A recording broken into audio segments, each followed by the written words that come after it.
Welcome to 2Cents FC. I'm your host, Amobi Okugo, back again with my guy, L. Each week, we'll be discussing topics from around the soccer world and giving you our unfiltered thoughts and opinions. This week, we got a very special guest, Jason Weintraub, writer, MLS, USL enthusiast, and co-host of League One Fun. We'll be discussing Black Arrow's USL partnership, MLS breaking up with USL, and then the USL playoffs. Jason, how you doing today? I like that word, unfiltered. You might regret that, saying that around me. So we'll see how I feel in a little bit. No. But speaking of, so how we kind of connected. I mean, obviously we've known each other in the past. Everyone's connected in the soccer community, but you had this tweet, and it really caught our attention. So you want to give us some context to your background and leading up to what you're doing now. Yeah, so I used to, back in the day, I don't even know, I was under NDA for so long, I don't know if I could still say it, but there was a big media conglomerate that was actually about to cover MLS, and at the last minute they pulled the plug, and they had actually hired all of the staff and some of these personalities, and I was their stat person and writer. They had sent me out to the LA Galaxy MLS Cup. I think it was against one of the Dynamo games, and out in LA. And then it just never happened. And so that was my introduction to MLS, though, and meeting a lot of people. And then, from that, I decided to kind of go towards more smaller in the grassroots and start getting into USL, and really with just the idea of supporting local soccer. So not even just USL, right? Like writing, for whatever, MPSL, NISA, anything, to really try to help grow the game. And, it was pretty much, this is a passion project for me, a hobby, not getting paid. And so writing for, the USL website, writing for Howler Magazine, writing for, different people, whatever blog, whatever podcast wanted, just to really try to get out there and get the game. And then I think because I don't rely on the pay, I can say the things that a lot of people who do write for these leagues want to say but can't. And so it makes me a little bit more, I guess, attractive to have me go and rant on your podcast and on your blog. So respect, not for sale. So, I mean, when did you fall in love with soccer? You talked about getting into MLS, getting into grassroots. But for you, when did you fall in love with soccer, and when has it become? Yeah, it was so my mom's side is Trinidad descent. And so when Trinidad made the World Cup, that was kind of my first. My family was so hyped about it, and they was calling me. No, this was 2006. I think it was when they made the World Cup. Yeah, and it was in. I think that's the Germany one, right? Mm-hmm. So that was the one. And then all of a sudden I'm starting to get phone calls from Digicel numbers, and so. They got me really into it and really got me hyped and explained how big of a deal it was. Because at the time, I think, before Iceland and all, I think Trinidad and Tobago was the smallest country to have made the World Cup. And then, you had players in the Premier League. And so they're giving me players to watch, and they're telling me people to watch out for. And so, and that was kind of my introduction to it. And I would watch, I have cousins on my dad's side in Tottenham. And so I would watch a little bit of Premier League, but then it was one of those things to where I was like, well, why am I spending so much time watching overseas when there's soccer in my backyard? And so that's when I really started getting into MLS and USL. And then the writing opportunities came when I was already in school for journalism, ended up being a Sons of Ben, founder when Union came in, and then left Sons of Ben because they're racist. And so, so then, moved to Atlanta, or, I'm from Atlanta, but I was living in New York for a little bit, moved back to Atlanta right around the time Atlanta United came. And so that was perfect to be a founding member for that. But like I said, there's just so much going on in soccer, and just so much more of an impact you can make with soccer in your backyard as opposed to overseas. And I'm not saying you can't cheer for and like teams overseas, but if you really want to make an impact, you really want to feel like what you do and say makes a difference, and you want to make sure that your city is represented in the way it should be, then you put that emphasis and you put that focus on your local team. And so, that's how I got to where I am now. No, respect. And can you talk about that for this, for the sake of the conversation? You talk about soccer and community, Sons of Ben, original founder before some backlash. Atlanta founder, lived in New York where soccer's a big community. Yeah. Like, what makes a good soccer community, and how does, not only writing but media play a role with that? Yeah, so it was funny because I play soccer. Well, I used to. I'm old now, but I used to play soccer, and I didn't start until college, and it was because in the college I went to, a bunch of Nigerian folks was there, and they was like, "Hey, we need a keeper," and I was like, "I don't play soccer." They were like, "Don't care, we need a keeper," and then I played, and they're like, "Hey, you're actually pretty good at this." Ended up going to the U.S. National Development Academy for a little bit and just checking that out, and got some looks there. But wasn't good enough because I didn't have the technical abilities. My passing's terrible. But yeah, so that was kind of the thing that was like, okay, this is cool. And then once I moved to New York, because you're literally in the melting pot of the world, you have so many different cultures, you have so much interest. There's soccer fields all over the place. That's when it really hit me, and I was like, oh, okay, this is dope because it's bringing so many people together. Now I'm learning about different cultures. Folks are inviting me out to their quinceañeras and their barbecues. Like, I'm getting all the ethnic foods I can want in the world. Like, it opened up a world to me, not just necessarily with sports, but individuals, right? And so like I ended up playing in the New York World Cup for the Italian team because I played with an Italian guy on my semi-pro team. Their keeper got hurt a week before the tournament, and then they were like, yo, we need you to sub in. And I was like, damn well I'm not Italian. So then, of course, the first game, the ref, he's looking at everyone who looks 100% thoroughbred Italian. Then he looks at me, and I was like, oh, what, you don't know what Sicilians look like? Get out my face. And so, but just like to have that experience, I didn't have that with anything else in my life. And I DJ on the side, I write, work corporate, but this was like an opportunity for me to meet friends, to have this experience. And then of course, all that passion and the excitement and just the energy you see from people when you watch them cheering for their country or their team. And like, it's addictive. It becomes one of the things that you get involved in too. And so, yeah, like being in New York, it was wild because it was just so much culture. And so then, when NYCFC came and it was, in USL now we're at Queensboro, like they know what they're doing by setting that up. And there's great players that come out of New York too, right? I think Mark McKenzie's from up there, Fafa. Like there's definitely players who are talented and need that level of jump. So it's really good to see that New York is doing that. And you have teams like NYCFC building more courts throughout the city and everything, because there's a lot of talent up there and it needs to be, jumped up to another level. And so, yeah, just being there kind of in the introduction of all of that, it was a super dope time, and it really got me engaged into the game. No, that's what it's all about, especially in New York. You get the five boroughs. There's so much talent there alone. So not only like Queensboro, NYCFC, even Red Bulls. I feel like, like you said, you can have your own league there. So yeah. That's what it's all about. It's hard to be a journalist in this space. So for someone that like is trying to get in this space, what advice would you have for them?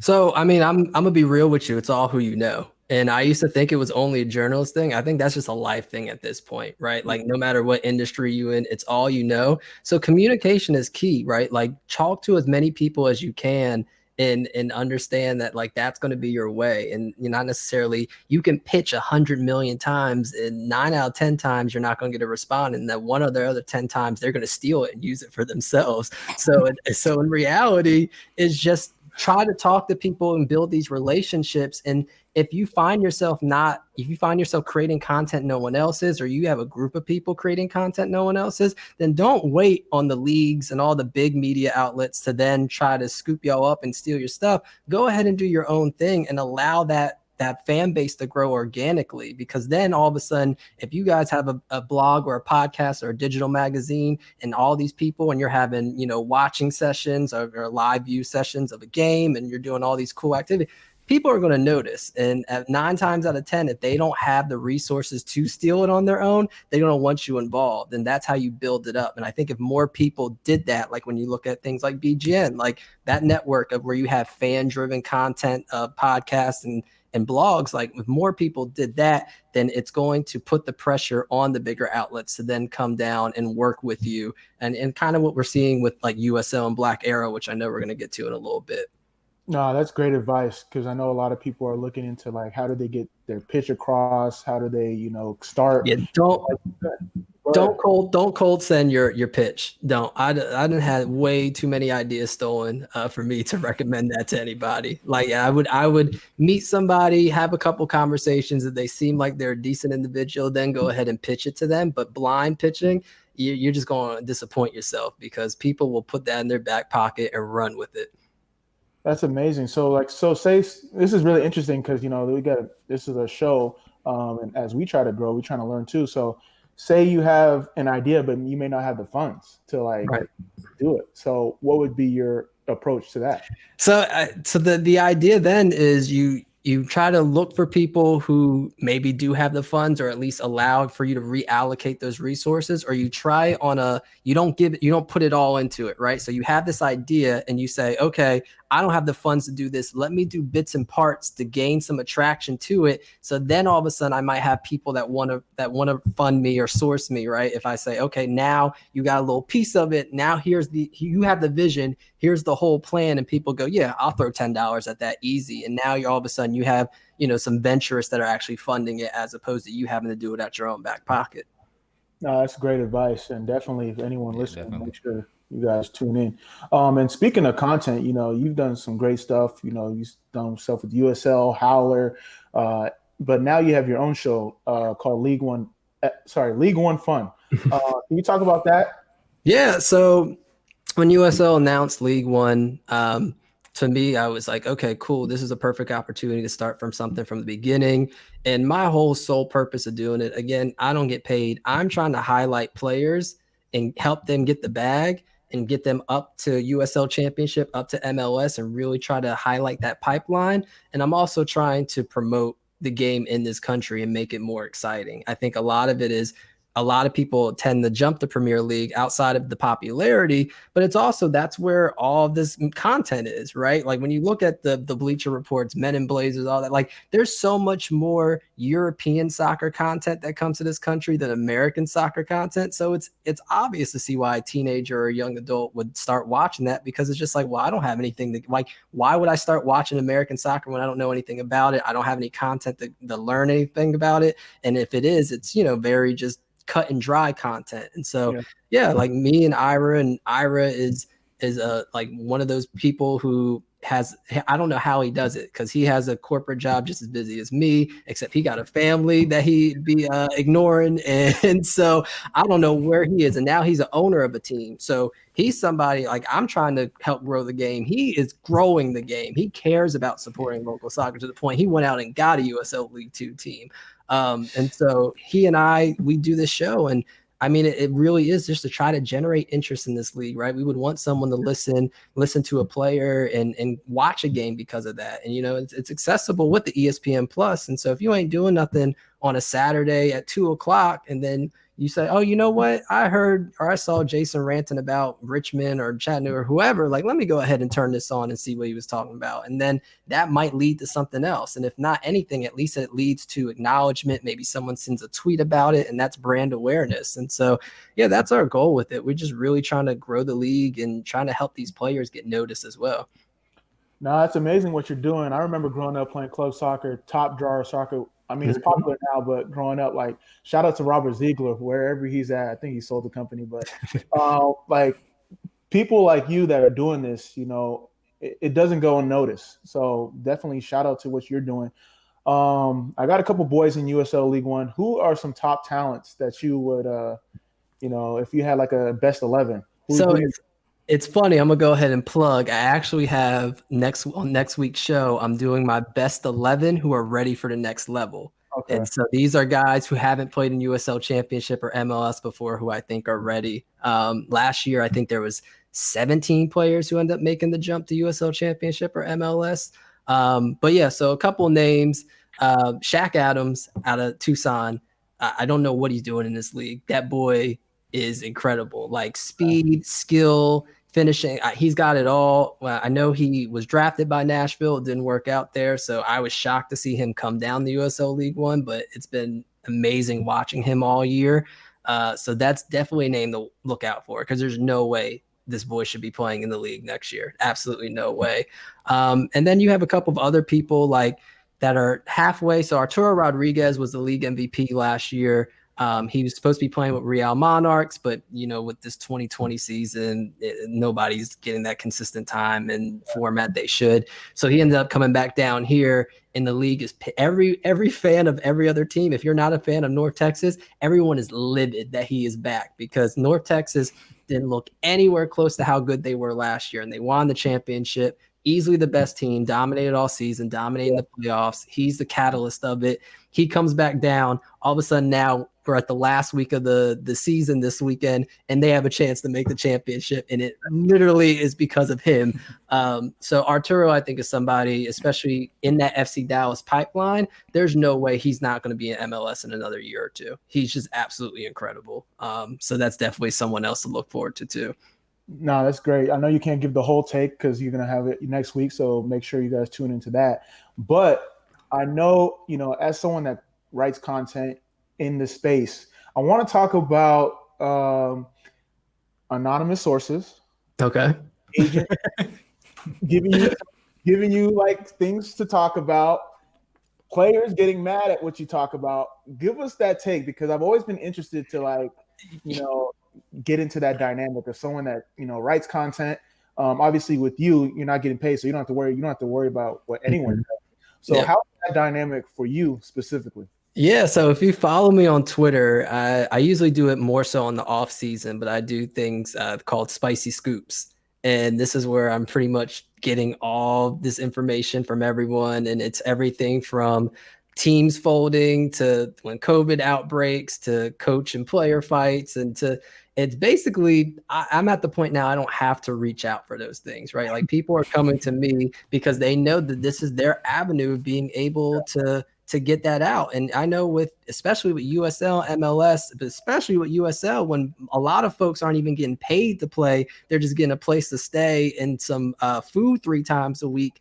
They're not going to jeopardize their job, trying to say something slick about their team or what's going on, or the unfair treatment. So then they let me be that vessel, right? And they're like, hey, I'm not saying that this is happening to me, but what I heard was, or it's like, hey man, I don't feel comfortable texting this. You got WhatsApp? I want to send you a voice sign. And it's not just players; it's everybody. I mean, it's literally, it can be from people who aren't even involved in the league. It could be people that's technical staff, players, coaches. I mean, I've had owners say things to me to where they're like, hey, like, we don't think this is fair, blah, blah, blah, blah, blah. We're just trying to let you know what's going on. And we know that, you try to have a neutral voice about everything going on. And so, yeah, I feel like a part of my job is to bring that and give those players a voice who can't really voice out. They're in a position to where, they can lose their job if they say something. And this is not like a Premier League or a European League, like where you're making millions of dollars. And if you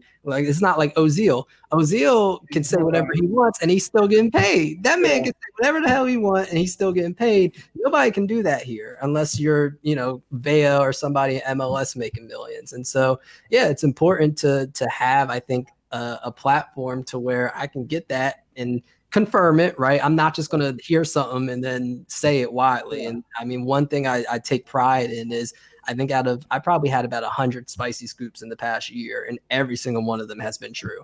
I'm not going to ever say anything unless I have at least 3 sources confirm what you're talking about. And so that's how I go about it. But yeah, I think it's important. And, like NBA has Woj, right? And now, and everyone else who's going to try to beat Woj to it. But all these other leagues, NFL has Schefter, there's people like all these other leagues have that kind of thing to where if they want to leak of something that's going on that's not fair to them, they can do that. And so I hope for me, USL, MLS, I can be that.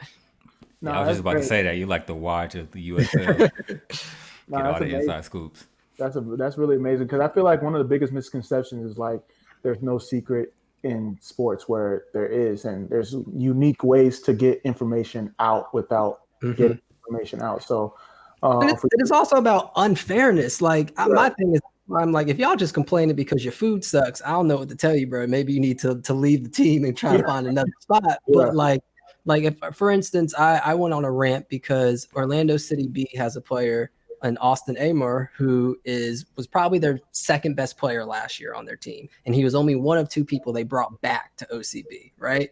Now, I don't know what's going on in the locker room, but you would think the second best player is going to be starting every game. And I think he's played a total of 78 minutes this year, or like 90. Yeah, he's not played at all. And then what pissed me off was he wasn't playing. I know for a fact USL championship teams had contacted Orlando about him. So now, and Orlando said, no, we're not loaning him out. We're not selling him. So now you're messing up his bag, but then you're also wasting his prime youth of development, right? Like, this kid is obviously a standout star. Orlando City first team has had emphasis on him and maybe want to sign him to a first team deal, which is why they brought him back for a second year to prove himself. So now what you're going to do is you're not going to let him make money, but then you're also not going to let him play and get the eyes of the first team and help his development. And then I guess to like throw salt on the wound, the week that the USL championship deadline was for any kind of acquisitions, trades, loans, that was the first week they played him. So as soon that deadline was on a Friday, he started that Saturday. And I was like, you got to be kidding me, man. And so it's like, when that kind of stuff happens, no other media outlet's going to be talking about that. And if he says something, that's going to put him in the doghouse even further. And he's not even the one that told me this was happening, right? Like, I had 3 different people tell me that this was happening. And so, yeah, like, I think it's important to be able to put that out there. And so it puts pressure on the club. And it also lets other players know, hey, maybe I don't need to mess with OCB if they, you know, if you have a choice between a couple teams and they're one of them, you'd be like, nah, I heard that their management and it's wild over there. So let me go ahead and focus on these other teams. Man, I love that story, man. I've heard there. I mean, not only heard, I've seen, witnessed, been a part. Like, you literally, like, so say you're a game bonus, 15 games season, you're going to reach a bonus. Once that 14th game hits, you all of a sudden on the bench, you're trying to figure out why. Coach doesn't want to answer your calls. He don't want to answer when and that's the reason. So there's all these different reasons when it comes to incentives and soccer that people might not see. So when you have outlets that tell these stories and give explanations as to why, it's really important, because they can just say like, oh, Moby must have had gotten in trouble or something. No, he just is about to hit his bonus, and they don't want to have his option trigger. So, and that could affect you long run, because then folks are going to be like, oh, he must be a cancer in the locker room, and now all of a sudden scouts and other people don't want to look at you because oh, well, he's not playing for a reason, he must be a troublemaker. And so no, that ain't fair at all. Yeah, we can go on a whole podcast about that. Another day. Sorry, that got me riled up real quick. But my bad. No, you're good. So, growing up, who are some media journalists, influencers, content creators that you kind of looked up to or wanted to connect with, collaborate with?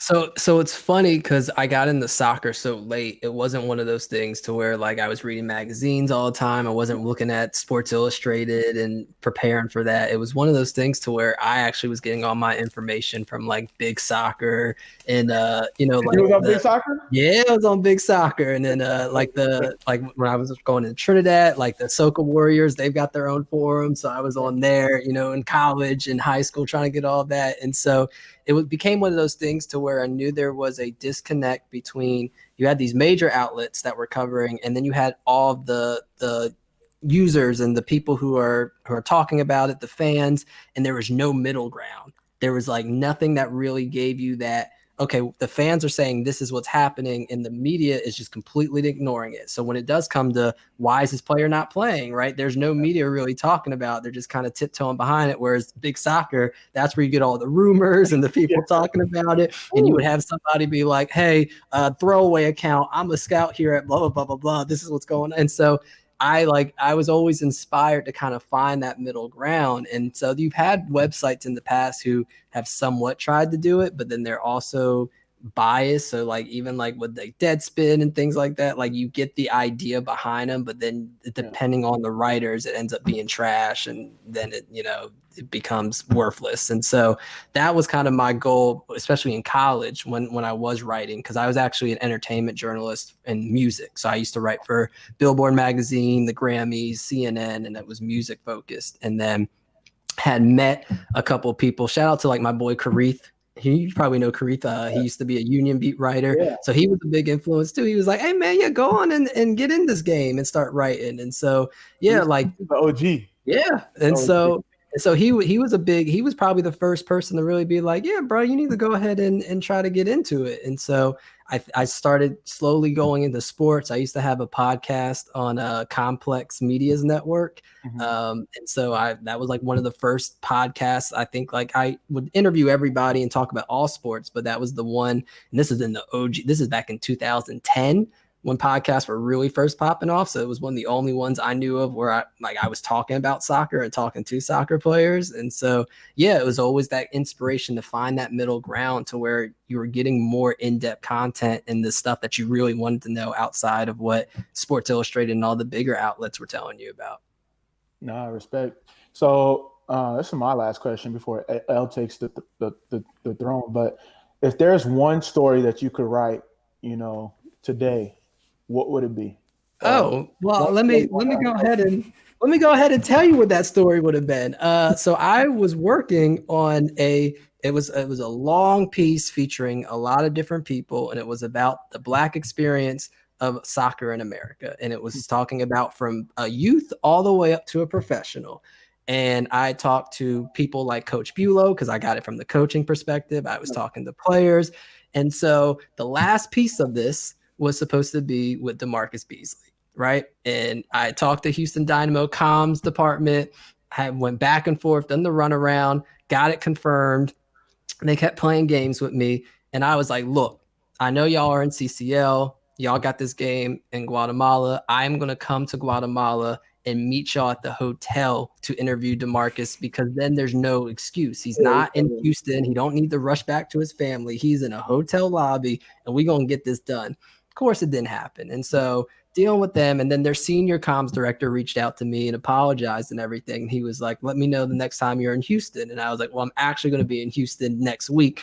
Didn't hear nothing. So that would have been the perfect piece to write. And that was the last one. But I felt it was extremely important to get his perspective from it because the idea was you talk to a coach, you talk to a current player, you talk to a former player, but then you want to talk to someone who went through all of it. And especially because of him in the process of trying to become an owner of a team and him getting his coaching license, like that was the final piece. So yeah, that would have been the piece that would have been lovely to write. But the Houston Dynamo, since they want to throw shade and not allow for me to write that piece, we didn't get it. Yeah, man, you should have pulled up on them. Man, I really should have. And I still have everyone's email. I didn't call and the only reason why I think their senior comms person even reached out to me was because I either CC'd him or I called the regular comms person out on Twitter, and then obviously it got attention. And then that's a tip I want to take to people. It's not whining. Like when people are like, oh, you just complaining and whining, it's because that's the only way you're going to get something done in this country, especially when you're a marginalized group. Like this is not something I want to do. I would want to be respected enough to where I can email somebody and get an email back, especially if I've already had correspondence with that person. But unfortunately, that's not how that shit works here. And especially with the color of my skin, it's even worse. And so if I got to go online and complain about it, that's how I have to get stuff done. And that's what gets stuff done, unless it's with the Houston Dynamo, which is just ain't gonna get done. No, that's a great point. Sometimes you just got to go. Sometimes you just got to go above board. And with the platforms that we have now, like Twitter, LinkedIn, Facebook, Instagram, all these different platforms, Clubhouse, you can just go direct to the source. So, I mean, DeMarcus Beasley might not respond, but it's better than having to go through all the hoops and regulations. And now players are now speaking out for themselves. So it's like, you know what, Com said, I can't do it, but forget about him. I'm about to just do this because I like what you're talking about. I like you as a person. Let's get this story done. And then once it goes live, oh, my bad. I didn't know it had needed to be clear. So. Yeah, I know. And I should have pulled up at that hotel and been like, hey, Beasley, you got 5 minutes. They told me that we was going to talk. But yeah, so. You just casually said, "Yeah, I'm gonna go to Guatemala. I'll be out there." Bro, I was there. I got footage. And the messed up part too was he scored and won them that game. It was like he scored in the 88th minute or something like that, and it was a great shot. It was a wild finish. Everybody had fun. I would have been like, this would have literally been the perfect trip had I got this interview. And he would have been probably ecstatic to talk about it. Was feeling good. Nah. Yeah, respect. So, off topic, but kind of on topic when it comes to the Dynamo, what do you think about the new logo that that leaked. Did you see it? No, I didn't see it yet. Okay. Hold on, So I'm gonna look it up real quick. Yeah, they had their new crest leaked apparently. I want to get your thoughts on that real quick, just while we're talking about the Oh Dynamo. no, this one that James Harden is Yeah. holding. Oh no, this looks like, okay. So when white companies are making urban brands and trying to sell to black folks, that's what that looks like. That's exactly what that looks like. That's funny. Nah. It also, what is it? There's another brand that I feel like has the whole letter connecting thing with the lines. I can't think of it right now, but nah. As an initial reaction, I'm not feeling it. All right, cool. So we'll get off them, but let's jump into these topics. So y'all are feeling it? It's all right. I saw it. It's better than the current one. I think. I feel like it encompasses Texas a lot more than the current one does. So I kind of looked at it from that angle. I stay calling MLS and USL goofy ass leagues, and so my thing is like, if you go all in, like as Tulsa's new logo and branding is dope, right? But I love the Roughnecks. There ain't no other place in the world where you're gonna get Tulsa Roughnecks. Like that's just like the most American. Like, so that's what I'm saying. Just go all in. And so like at this point, like the Revs can't change their logo. Just keep it like that for 100 years if that's how long the New England Revs is going to be around, because it's already been 20. It's like at this point, yeah, like that's what makes this league different. I don't like trying to copy everybody else. And so, yeah, I didn't think the Dynamo logo was terrible to begin with, but that just looks like you're trying too hard. That's a great point. Something fresh. Yeah, that's a great point, Chris. We had Kristen on last week, and she said something similar, like, embrace the American way. Yeah. I feel like Americans are stubborn in the sense of like, we call it soccer for this reason. Like, we have these rules for this reason. Like, so when it comes to branding and identity, do that as well. Obviously, have respect for the global game of football, but also keep your identity. So like how many of y'all got Celsius on your phones right now for your temperature? Nobody, because this is America, right? So if we're gonna be arrogant enough to not follow the rest of the world for everything else, why we want to do it for soccer? I don't get it. Just don't go overboard and start having timeouts in soccer. Then we good. That's all. Yeah. Or commercial breaks. Yeah. Right. All right. So let's go ahead and jump into these topics. First up, I know we talked about this earlier. Black Arrow partners with USL and Black Players Alliance. So this is the first of its kind partnership where all three groups together are going to create projects that amplify the stories of Black players on and off the field, and bring to light the contributions that they're trying to make for both the game and their local communities. So this partnership is geared towards the interests of Black soccer fans as well, inviting them to engage in USL Championship and League One playoff games with human interest and cultural stories along the way. Right.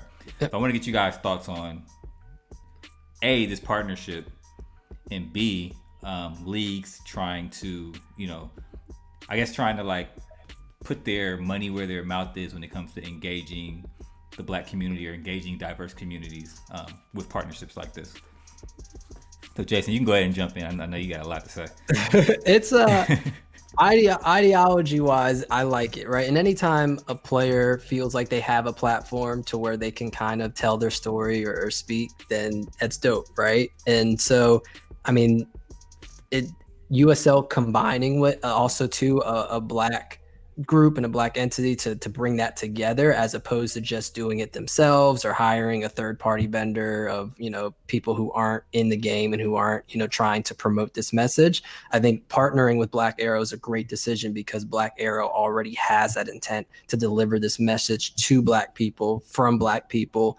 And so yeah, I like that decision, but I'm gonna say this: I hope they're getting paid, because unless they are getting paid, to me, this is just another performative piece, because I don't think anyone is really putting their money where their mouth is unless they are physically putting money to where their mouth is. And if you're not hiring Black creatives, and that's what I would have liked, right? Like, just then if you are going to partner with somebody, I hope them partners are getting paid, because what you're doing now is, yes, you're creating great content. Yes, you're giving players a platform, but you're also improving your own brand reputation.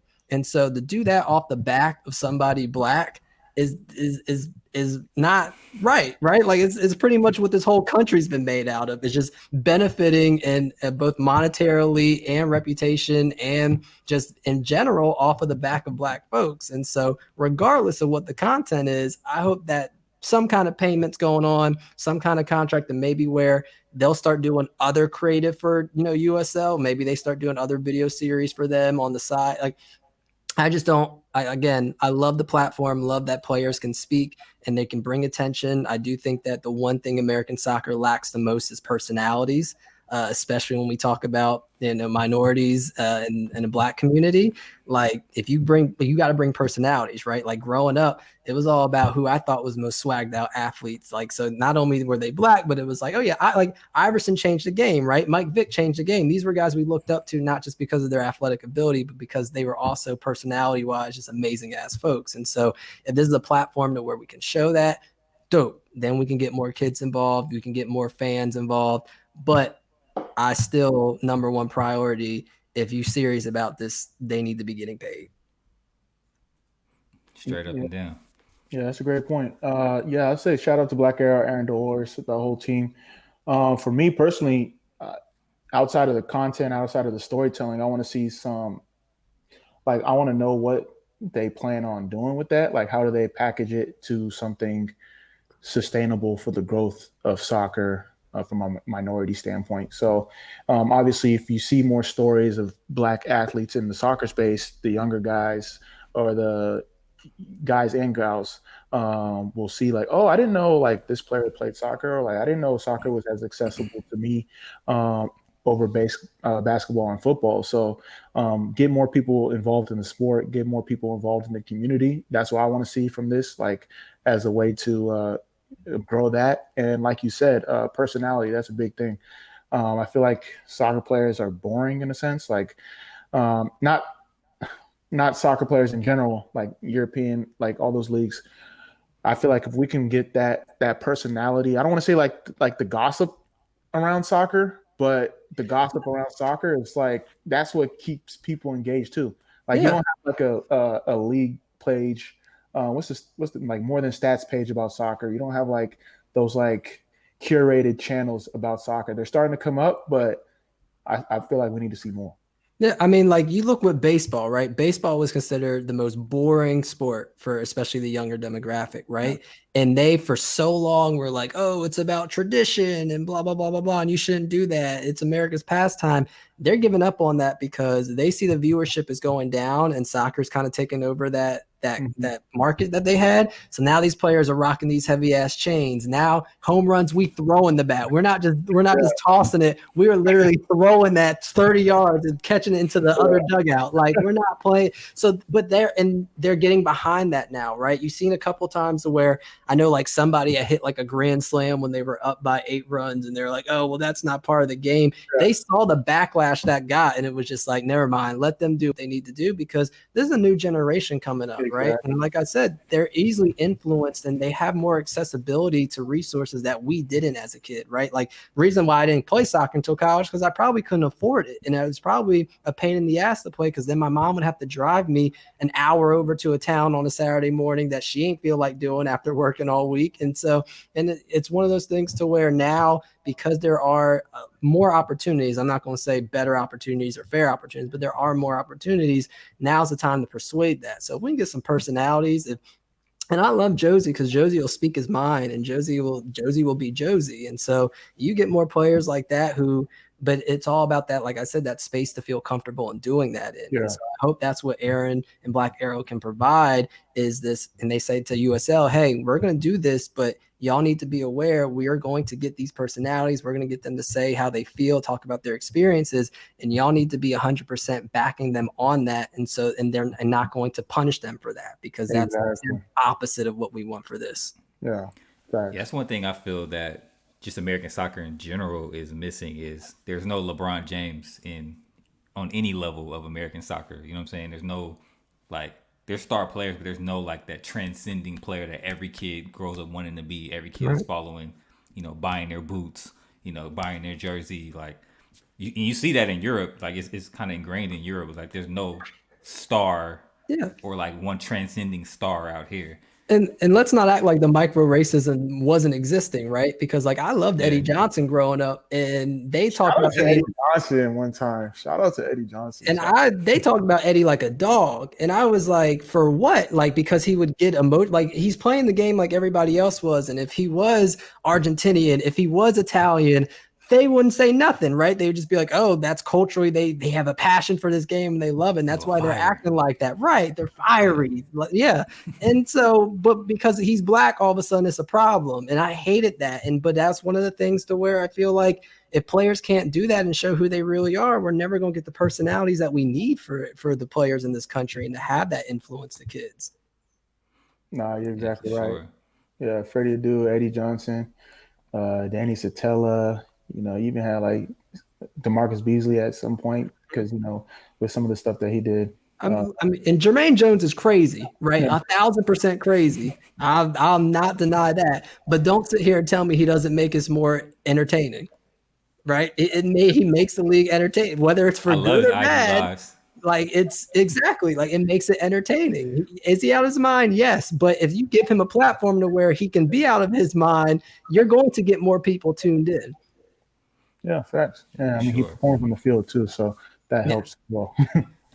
Yeah, I'm looking forward to seeing who will be that Neymar, that Cristiano, like, and not just play style, but like the way they swag off the field, the way the commercial ability of them. You know what I'm saying? Like all of those guys play overseas right now. Who can represent America? They all play overseas. So I'm looking for somebody who like in MLS or on the USL level or something who can get like that big contract and then really blow it up. So like I guess somebody needs a good marketing team who can like really help boost them. And it's sad to say this, but I think if you had like a Rashford or someone come over from Europe, and let's say MLS went ahead and spent big bucks, brought in a DP of a black European player, they would probably be the one to be able to launch that to where then it's like, oh, well, if we're letting them do it, we got to let the other black American players do it. And so that would be the launch of being able to have those personalities. But it's just sad that that's what we have to rely on, because right now I doubt the players even feel like if they showed their personality, if they tried to be who they wanted to be, that they would get backed by their team, that they would get backed by their owner, right? Like if you play for RSL and you know your owner is like that, you're not going to say nothing or nothing about race, about yourself. You're just going to sit there and go, let me do my job and take my ass home because this is the kind of person I'm dealing with. Yeah, that's a good point. I would say, like, you know, now you're starting to see it collectively, like as players start to, you know, speak out. But there just has to be like more platforms, and whether MLS has to do a better job, USL, in terms of like exposing it. So like these players like Jordans, these players like, you know, music, these players like are like involved in what's going on in the culture, but they don't repost it like, you know, NBA platforms do. They don't. You mean the Black History Month panel once a year from MLS isn't enough? That's what you're telling me? Yeah, hey, that was him that said that, just to let you know. I didn't say nothing on that. But yeah, exactly. So as we, like, you know, whether it's 2Cents, you know, what you're doing, all these other platforms that are coming out, if we could continue to speak on that and like create content around that, I think it's definitely like even like a PJ Tucker in the NBA. Yeah. You don't even have that in soccer. Yeah, PJ. Like Yellen was like that. And obviously he's in Europe now, but right.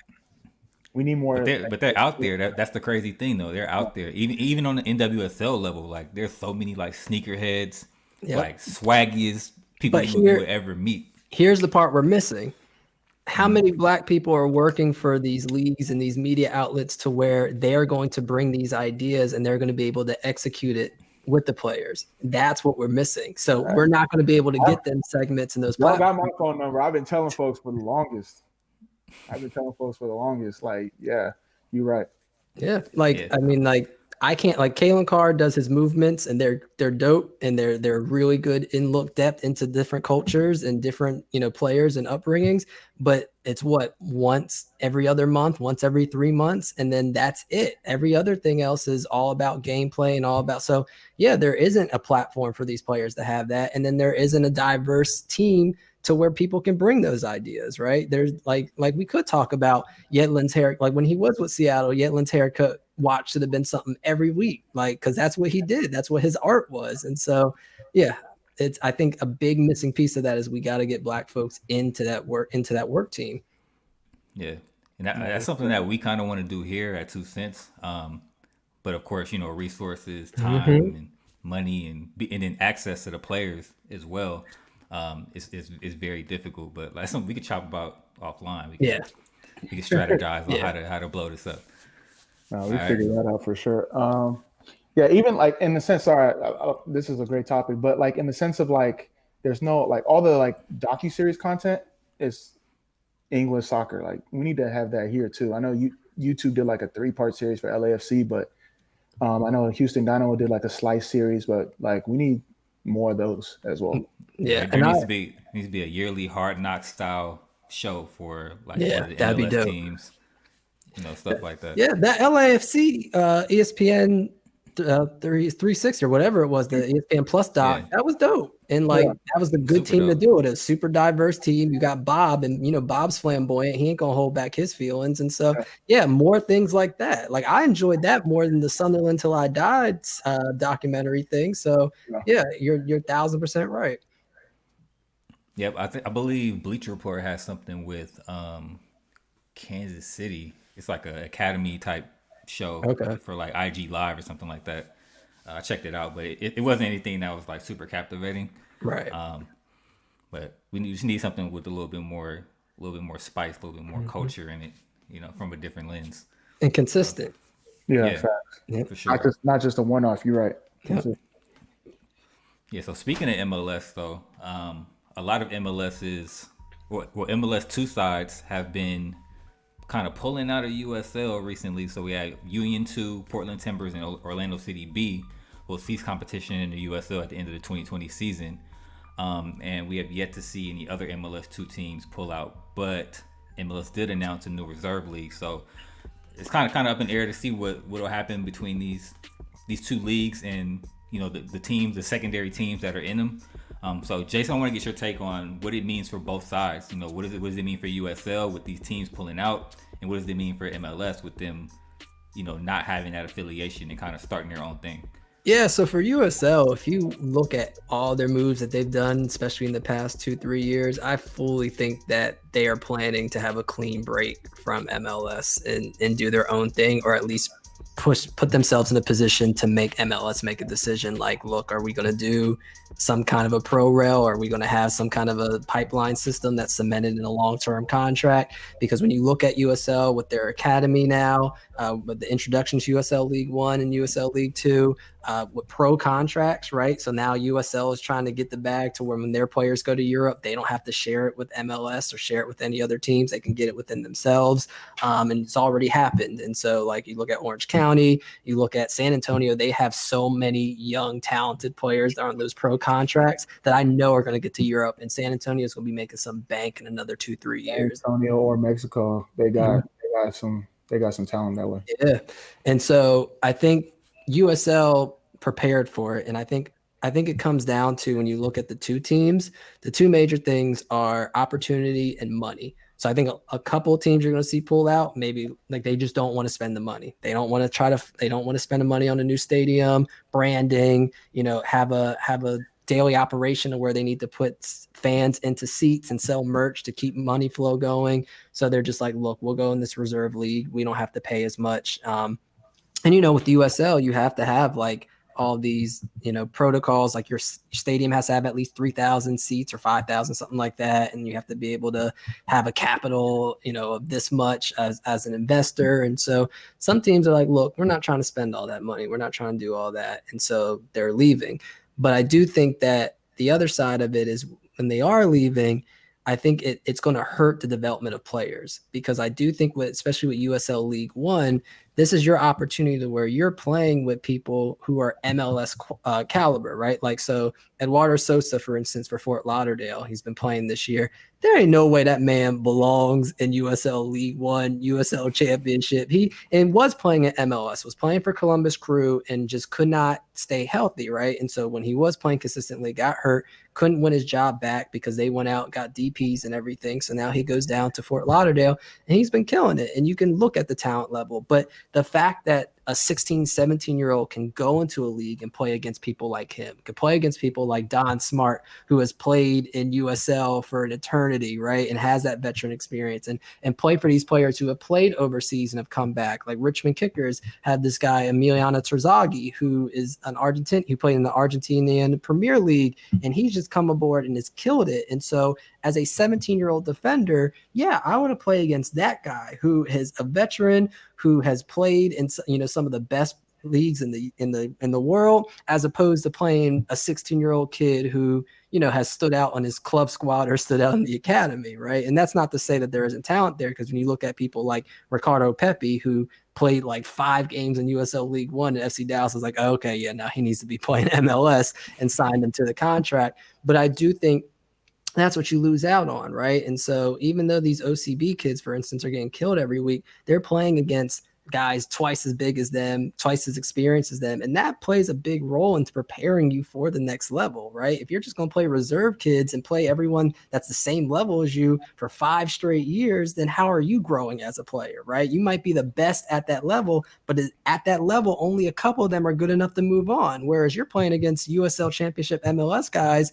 for 3 years, you know you can play at that level. You're more confident, you know you're ready, and you've proven the ability that you're ready. So I think that's where it's going to hurt those two teams the most. And whether or not their ownership cares and they want to just have a pipeline directly to the first team, that's fine. But I do feel bad for some of those players who join those two teams with the ambitions of being able to make the jump to USL Championship and MLS. I mean, you hit the nail on the head, to be honest. Like, someone, if they need a consultant, they need to call you, because yeah, you're exactly right. You know, the young players, I remember my rookie year, there's not enough MLS 2 teams to have that many games, and you're playing against the same guys you played in, you know, from U14 all the way to U20. So it's almost an extension of just an academy league, except now you're older. Yeah. Obviously, you're not quite there yet to play for the first team, or if you're getting minutes, whether it's like a half, 10 minutes a game, whatever, you're not getting consistent minutes, and you're not getting that, like when you're playing against whether someone in the League One or someone in the Championship, someone that's honestly trying to hurt you or trying to, like, you know, bully you. So it's tough. I thought MLS 2 would just, like, I thought the MLS 2 teams would just have to be in USL League One. I thought they were going to try to create a partnership with that. Unfortunately, it doesn't look like that's going to happen. So it's going to be interesting. You know, everyone wants to be at the top. Everyone wants to be top dog. So I wish they could work together, because, you know, World Cup 2026 is coming to the United States. This is where we all need to come together and for the betterment of the development in the country, find ways to, you know, develop the talent and not just have all control and who's going to, like, be in control and who's trying to do this and do that. So should be interesting. I'm excited. USL is definitely setting themselves up to, you know, make some moves with these academies. Like you said, I know a couple of young talents that are, you know, getting calls to go some places. So yeah, it should be interesting. And one other thing that you probably be able to touch on that you're not getting if you move away from USL is these players aren't getting that mentorship. Like, imagine you as a 16-year-old get to play for somebody who's been playing professionally for 10 years, played overseas, played at MLS. That's someone who you're training with every day. That's someone who you're eating lunch with. That's someone who you can, you know, you're playing the same position, or if you're on the back line together, they can show you and teach you the things that you're not going to get playing for a reserve league with other academy kids. So, yeah. I know some teams will, like, they'll train with the first team, so they can get that in practice, but it's not the same, like, in game, like you said, like, you know, when you have someone that's done it, or it's like, you know, towards the end of their career, telling you, like, showing you the way, that's invaluable experience, and hopefully help you when you get to that next level. Yeah, there's a player for Ford Madison. His name is Josiah Trinidad, and he's actually Trini. So shout out, step ups. And he played in the Trinidadian League, came over here, and he's a center back, and he's next to Connor Tobin. And Connor Tobin has been in USL and you're telling me that in-game experience with Connor, especially when Connor is playing in full dad mode to where he's all about positioning, and he's like, "Nah, you making that run upfield. I'm not doing that. I'm not." And so, yeah, exactly. But that kind of experience you're not going to get in practice, like you were saying. Like that kind of experience, like that in-game experience, and that time you get with that person, not just in 2 hours a day, like. I think it shows Josiah's been one of the best center backs of the league this year. And he's somebody that I think is ready for USL championship, especially with his ability to be able to take the ball and go into the midfield. And he's big. That's a big dude. And so ain't nobody bullying him off the ball. So he's ready for that. And I think him spending time with Connor, though, has probably been really beneficial to him because Connor, the same type of player, is a big player, good with the ball, was really the pivot of that back line. And so I think, yeah, that's what you're taking away, though, if you take these two teams out of USL. Yeah, I want to touch on real quick MLS's kind of reserve league and what you think the purpose of them bringing everything in house is. Is it to kind of make a more straight shot pipeline from the academy to the first team, or? I honestly think it's money. I honestly think you have owners that don't want to spend that kind of money finding a stadium or finding, new branding. When you look at the two teams that aren't rebranded, right, they're not really putting butts in the seats. But then you look at other teams, like you look at the North Texas, you look at Tacoma, you look at these other teams that have two teams that have rebranded and kind of set themselves as a separate entity.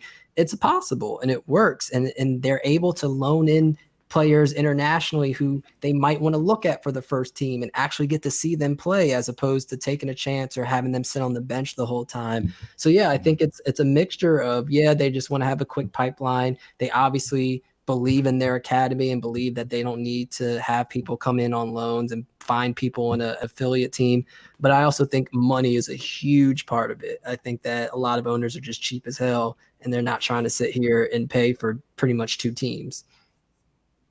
Yeah, similar sentiments. I think it's control, and then how to be cost efficient with their budgets, especially moving forward as the growth of the league. Like where can they cut costs, where they can be more efficient. So yeah, and then when you watch like Brandon Harrison getting sold for that, and he's coming from the academy and staying, it's like if that's a representation, they're like, oh yeah, let's do that. Like, why spend money on an affiliate or someone that came from another league? Like, let's just do that. And to be fair, he played the whole year in USL Championship. Mm-hmm. Yep. And when they were a separate, they were Bethlehem Steel, and they tried to do the whole thing. And so yeah, I agree. I personally don't think it's a smart decision for MLS teams, but I'm not.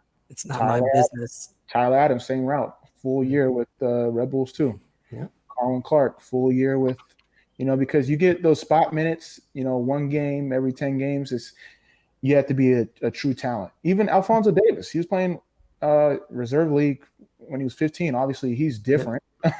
He's different, but I mean, he played in that USL for Vancouver. Yeah. That consistent run of games, instead of like playing, you might play well, you might not, and then you got to worry about why didn't I play as a young player? Why didn't I play? Does coach like me? Does being able to play consistently, make those mistakes, learn from them, grow is different level. I put it this way. Ricardo Pepe's been playing for FC Dallas, right? And had there not been a USL League One, let's say FC Dallas was in this reserve league instead, and he's playing against a bunch of other 16, 17-year-olds and, kids his age, would he have got that call up to FC Dallas already had he had not proven himself against people twice his age, twice his size, and shown that he can hang with them physically and he can hang with them athletically? I don't think that happens if he was playing in a reserve league. Yeah. And so, do you even know like the rules around the reserve league? Because I heard there's going to be like an age restriction. I don't know nothing. So it's one of those things to where I can, if you guys listen to us, Ira's the one who really stays in touch with all that, and he's a rep himself for his clubs or his kids' club teams and everything, and so he's always looking into the younger and the academies and everything like that. So he'll know, but I think what I have no idea what they're going to do with the age restrictions, because I know like overseas it's like a U19, U21, U17. So I don't know how they're going to do it. Yeah. And I know overseas they have like, at least in England, they have like the U23 Premier League. Right. Well, and I think that's probably what they would mostly try to replicate, right? That essentially their reserve team is this U23. Yeah, but even that league has, championship level teams that are, their U23 teams are competing in that league as well. So it kind of pigeonholes you if you're just strictly combined MLS. with USL League One. I don't know what Yeah, I'm telling you, I honestly think it comes down to money. USL, because USL, they said like, hey, we have these rules and regulations you need to abide by if you're going to have a team in this league. And they were like, well, we're not trying to pay that money. And so that's where the separation's at. And USL is like, well, we're trying to make that money. So if you're not, we're going to go ahead and bring in other independent teams. And I think low key, I think that's the fans are fine with that, right? The fans aren't, especially like, even though North Texas is a well-branded ran team, a 2-team winning the league isn't the greatest look for the league, right? You would want an independent team and a team that has local players and built from the ground up win the league. So that's facts. For sure. So let's jump into USL playoffs. So we'll start with League One. First of all, since I'm not 100% familiar with League One, can you tell me how the playoffs work with them? So regularly there would be a playoffs. This year there's not. So this year, like the season was cut. I think there was 16 games played this year instead. And so only the top 2 teams are going to be playing in the finals. And so right now, Greenville Triumph, coached by John Harkes, which is a wild thing to think about, that you have just U.S. national team legend playing or coaching a USL League One team, but they were in the championship last year. They fell short to North Texas, came back this year, pretty much brought back the same team, brought in different new players to make them even better, like Alex Morel, who's a USL veteran, and Brandon Fricky, who played for Lansing Ignite. They've been dominant all year. Best team, hands down. They just lost their first home game last weekend. And so they're in it. And then the rest, it's up for grabs. It was Richmond's, and Richmond, all they had to do was win like 2 of their last 5. And boy, they've been fumbling. They've been stumbling. Come on, Riley. They got the win that they needed to in Orlando yesterday, and a red card in like the 20th minute or somewhere early like that helped with that. But now they got to go and they got to beat Chattanooga. And then if they lose, then it's Union Omaha. If they win their game, they're in instead. And then if Union Omaha lose or they draw, then North Texas, if they win their game, they're in. So decision day is going to be a fun one. It's like Al Davis said, just win, baby. That's all you got to do. Okay, so who do you think takes it? Like who's your prediction for Richmond fans swear I hate them because it's one of those things to where I've always I haven't always doubted them, but I've always been weary of them, and they show out. They show up when I do. So maybe they will like me saying this, but I have a feeling that Richmond's getting a draw this weekend, and I think Omaha might take over. And I think Omaha, this is their first year, and for them to have their first year to not really get to practice because we had the pandemic and, there was safety protocols. You couldn't practice. You couldn't really play. For them to put together the year that they have, for them to be playing on a baseball field that is actually like players have not complained about. And they're like, actually, this is a nice field. Like they've played extremely well.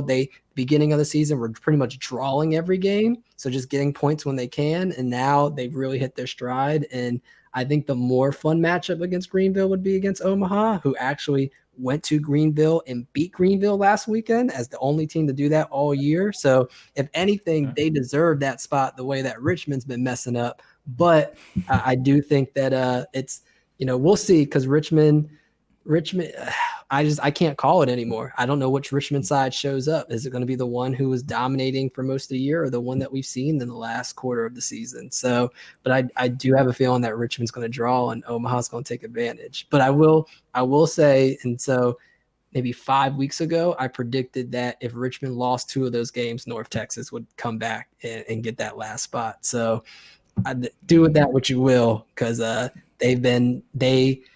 they've been streaking. And like I told you, Arturo came back and changed the game up. So, but I do think that Omaha is looking like the one that can sneak in.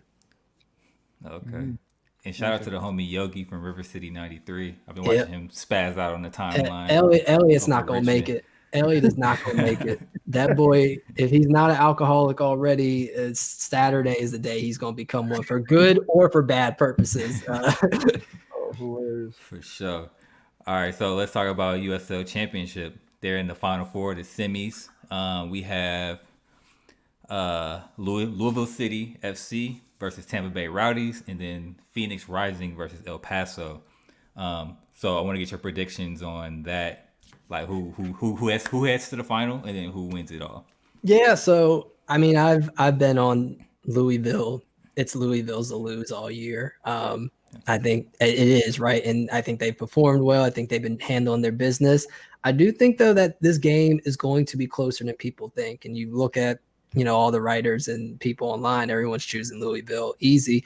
I think Tampa Bay is gonna make this. I can see this as a 2-1 game, and Tampa Bay having it, and then Louisville needing to steal it late, whether it goes into added time or not. Yeah, I think that Tampa Bay defensively looks sound. They have players that can just step up out of nowhere, and I think that's what is special in the playoffs. Like I think it's important for you to be a good team cohesively, but if you can have people like a Malik Johnson who just all of a sudden decides, you know what, I'm going to sprint 40 yards, take on 3 people and score this goal, then all of a sudden now you make those magic moments happen. And so I think Tampa will keep it close, but I do think Louisville's going to win 2-1. That's my cousin right there. not really, but everybody named Johnson is. Yeah, Fair enough. I would say, I mean, they might as well rename the USL Championship after Louisville. They're in it almost every year, but I know we're going to get into it later. I was going to pick Louisville to make it to the finals for sure, but because of everything that's gone on in terms of like, oh, we're going to host, we're doing this, I think that's bulletin board material for Tampa. I think they're motivated. Shock upset. Okay. I hope my Louisville boys don't get mad at me, but I think shock upset. Because when you're talking about if we win, we're hosting, and you haven't even finished the game yet, things tend to go the other way. So we'll see. Okay.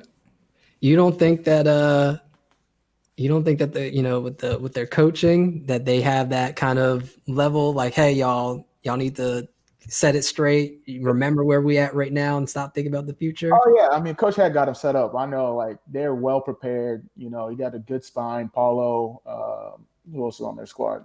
I hope no. Who's the other midfielder? You got Coven Bone. Like their team is stacked. Like their team.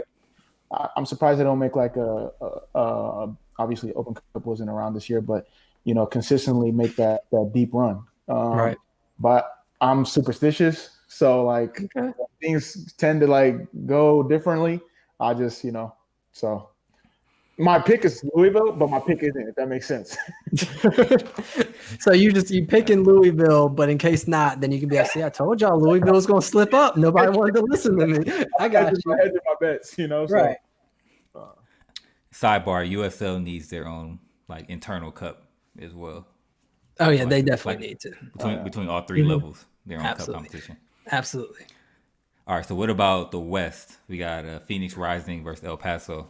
What do you got to take? I would want El Paso to win because I'm tired of good things happening to bad people. But I mean, it just it's one of those things to where Phoenix going and winning it all would be the perfect representation of America. And it's just like, we're just like, they shouldn't be there. Like handballs didn't matter. Like they're given points for being homophobic. Like none of it, like they should not be there, but them actually winning and then going to Louisville and winning the whole thing would be the most 2020 American thing that can happen. And so I unfortunately have a feeling that that's going to be the case.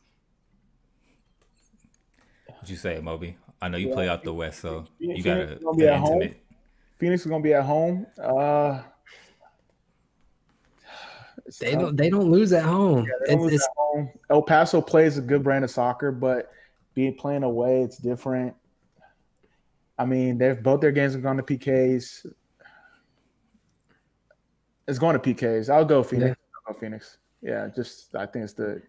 I think in games like that, it's going to be defensively sound, very tight. People are going to be afraid to make a mistake. And who has the talented players that are going to hit 30-yard bangers? And when you look at what Phoenix has up front, I think they just have guys that can do that, right? That can just kind of make a magic happen. And that might be the 1-0 win, or that might be what they need. And PKs especially. They haven't played this season each other. They haven't played each other this season, so it should be interesting first time matchup. So, yeah, I'm interested. It's going to be a good game, though. I'm excited to see both matchups. Both of these games are going to be great. Yeah. So we'll see. Okay. So I know, Jason, you kind of alluded to it. You say Phoenix over Louisville if that's the final. Logically, it shouldn't happen that way, but I mean, this is how I look at the world, and it's just like, just as like I don't believe in karma. I don't think any of that's real. I think we tell that to ourselves to lie to get over the fact that the world is trash, and I think that is the trash scenario that is going to play out, and then we're supposed to be celebrating a team who probably shouldn't have been awarded home field, who shouldn't have been, playing like it just nah. And then we have to watch this owner with his smug ass face hold this trophy. That's how I see it happening. man, where's Drogba when you need him to make the piece? Because he's a minority owner in that team, right? Or he's like, he owns part of that team. Yeah, that's crazy. He's a hands-off owner, but I got Eastern Conference taking it. Whoever makes it from the Eastern Conference. What? No Western Conference love for you? Nah, I don't think. I don't think so. I don't think this year. Yeah. Okay. All right, so we'll see those games jump off Saturday. Yeah, Saturday night. Okay, Saturday. Make sure y'all tune in. Yeah, you got USL League 1 Saturday during the day, and then you got those games Saturday night. So should be a big day. Yep. Definitely tune in. All right, so let's jump into one of our favorite parts of the show. No card, yellow card, red card. This is a rapid fire segment of the show where I'll spout off a topic, and our guests, as well as Amobi, will give their opinion on it based on the soccer card system. So no card obviously is I'm in agreement. Yellow card is I can go either way, and red card is I disagree or I'm not feeling it. So jumping right into it. No card, yellow card, red card. Alphonso Davies is dropped from the starting lineup against Atletico Madrid due to poor form. We going in order? Oh no, you can take it. Okay. I'll go yellow card. I like it's. I mean, he's been killing it, and it's one of those things. He's young, so if you want to teach him this lesson, or if you want to show him that his spot is not solidified into where they play for the best team in the world, and if you're not going out there and playing the best in your position for the best team in the world for 3-4 game stretch or however his poor performance is, fine. But if he's not playing this weekend, then I'm gonna be mad. Then that yellow turns into a red. That's 2 yellows. That's a second yellow. But if this is the lesson you want to get into early, I'm all right with that. Yeah, I'm gonna give it a yellow card in the sense of like it's the fact that they said poor form. I haven't been watching all the games, but I think it's more that they want to keep Lucas Hernandez happy too. They spend a lot of money to bring him on. So you got to get him some minutes as well. So don't bash one player to bring another player in. But obviously Alphonso Davies kind of being the lesser known talent, you got to be a little bit more harder on him. So. And I'd be interested if that's what they told him though, like if it was poor form, right? They might have just straight up been like, "Hey man, look, man, we paying this man so much money, and business is business. You already know you're gonna be here for a long time. You're gonna end up being the face of this franchise once Lewandowski leaves. Like, just take a couple of days off, enjoy yourself, and we'll be all right." Yeah, it's gonna be interesting because like Davies is like literally the next Alaba on that squad. So we'll see what they do. Okay. Next up, no card, yellow card, red card. Phoenix Rising relinquishes its 2020 championship final hosting rights. I mean, the act itself, sure, but red card for USL, even putting them in the position to where they can look like that they are decent individuals, that shouldn't even have been an option. So no, I'm not going to give them credit for doing the right thing and an option they shouldn't have had to begin with because they put themselves in that position. That's like punching somebody in the face and then being like, "Oh, you know what, bro? Let me drive you to the hospital." No, I'm not gonna give you credit for that. Like, leave me there to bleed out, bro. Either go full evil or you shouldn't have punched me to begin with. Yeah, it's red card. I mean, the whole thing was just handled so like poorly. Everyone's like waiting to see like, all right, how are people reacting? Let's make a decision based on that. Like, you just be proactive in the sense of like what you're going to do, what your response is, and then make a decision and stand firm with it. Obviously, no one's expected for a player to do all that, but act just in your decision and stand firm. I feel like USL was trying to be like, well, we didn't, when they could have like, yo, these are the rules. This is like we don't stand for this, and this is the repercussion. So. They also did it to themselves with an owner talking about like, oh, I don't even need an investigation to 1,000% confirm that this didn't happen and this is a lie. Like when you have idiots like that send that up, then no. Like obviously this was a team from the get-go that was like, we don't let the league do the investigation. They did it and they were like, cool, he's out. We're done with him. We forfeit anything that we deserve as far as points or home field advantage. Then it's like, okay, cool. But yeah, like you said, they wanted to wait. They wanted to talk all this mess before any investigation even happened. So I'm not about to feel sorry for nobody or not give anybody credit for something they put themselves in. Good point. All right.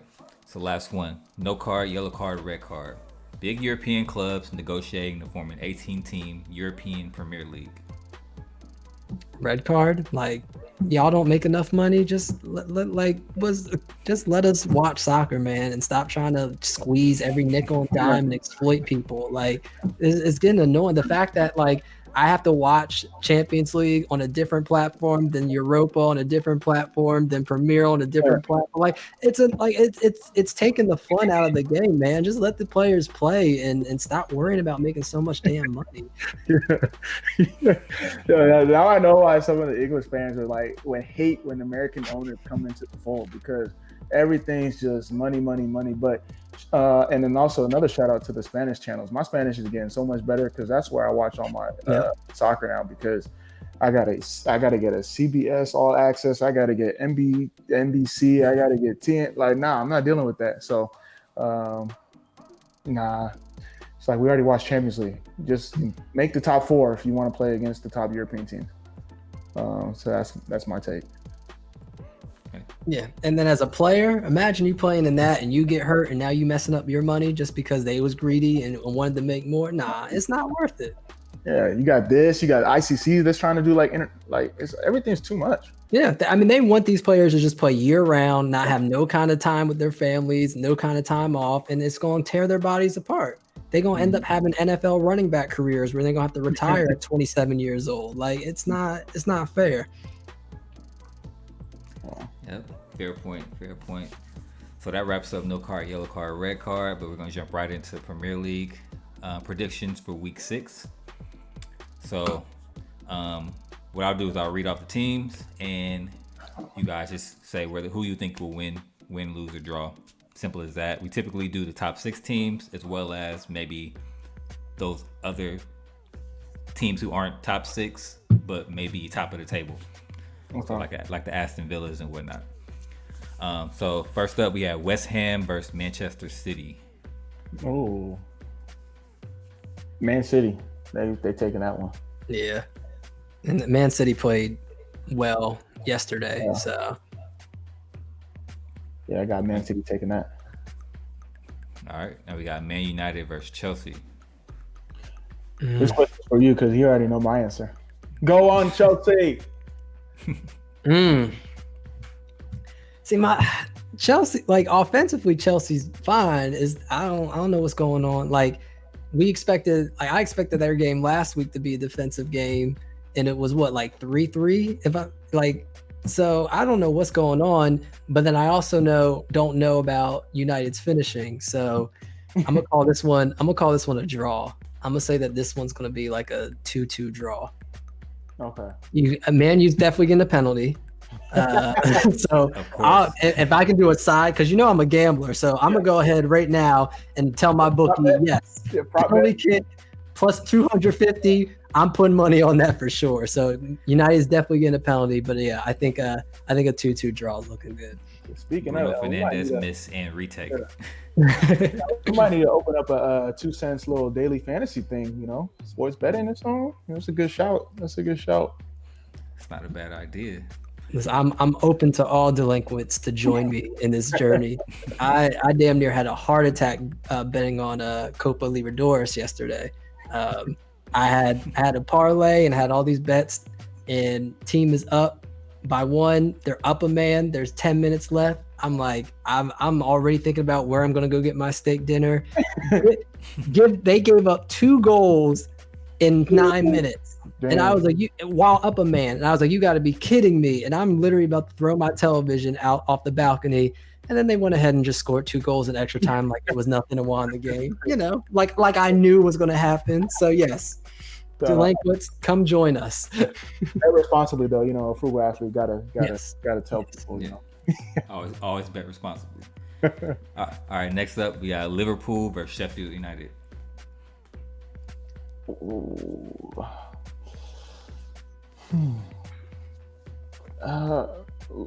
If Sheffield United was a better team, I would say, because of what happened, like the effects of like playing without Van Dijk, but Liverpool's taking it. Yeah, I'm looking right now to see when all the subs happened for Liverpool yesterday. Yeah, so like Salah, Mane, they all got subbed out in the 60th, and yeah, so I'll give it to Liverpool. I think it'll be close, like a 1-0, but Liverpool, they'll squeeze it out. You definitely got that betting man's logic, right? Yeah. Oh yeah, no, trust me. all these picks from a betting I be looking up weather reports. I'm like, oh, heavy rain. Let me go see what the under looking like. All right. Next up, we got Southampton versus Everton. Everton, top of the table. They staying on form. Yeah, you can't go against them until they give you a reason not to. So yeah, I'm gonna go with Everton. Okay. Wolves versus Newcastle. Wolves. I'm going. Okay, so where is it at? Is it at Wolves or is it at Newcastle?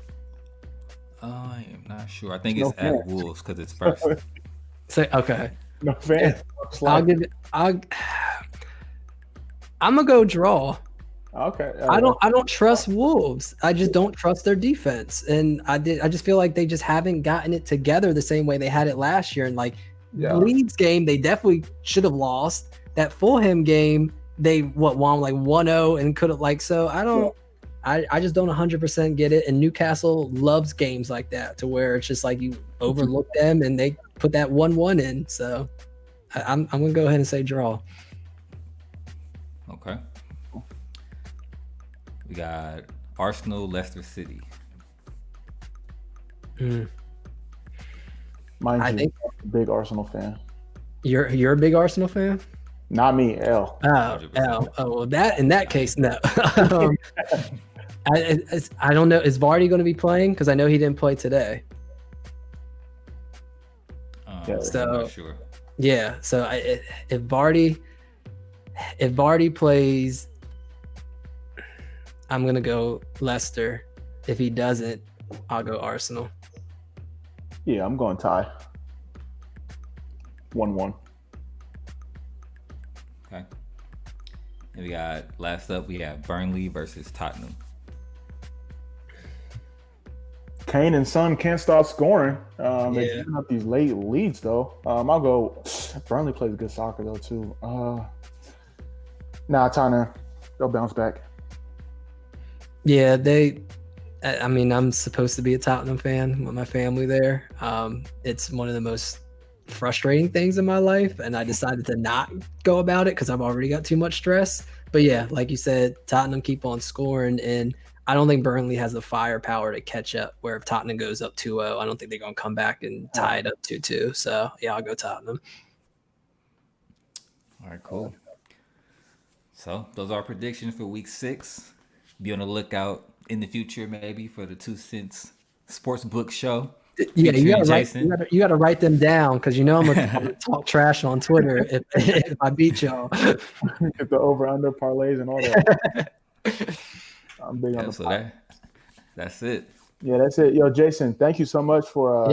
Thanks for having me. Really love what you're doing. For the people that may not know what you got going on, where can they find you? Where can they connect with you? All that. I'm at Home Sweet Soccer on Twitter. I have a blog that I haven't updated in a year just because life is lifing. But you can also hear me on USL League One, and you can see some of my articles on the USL website.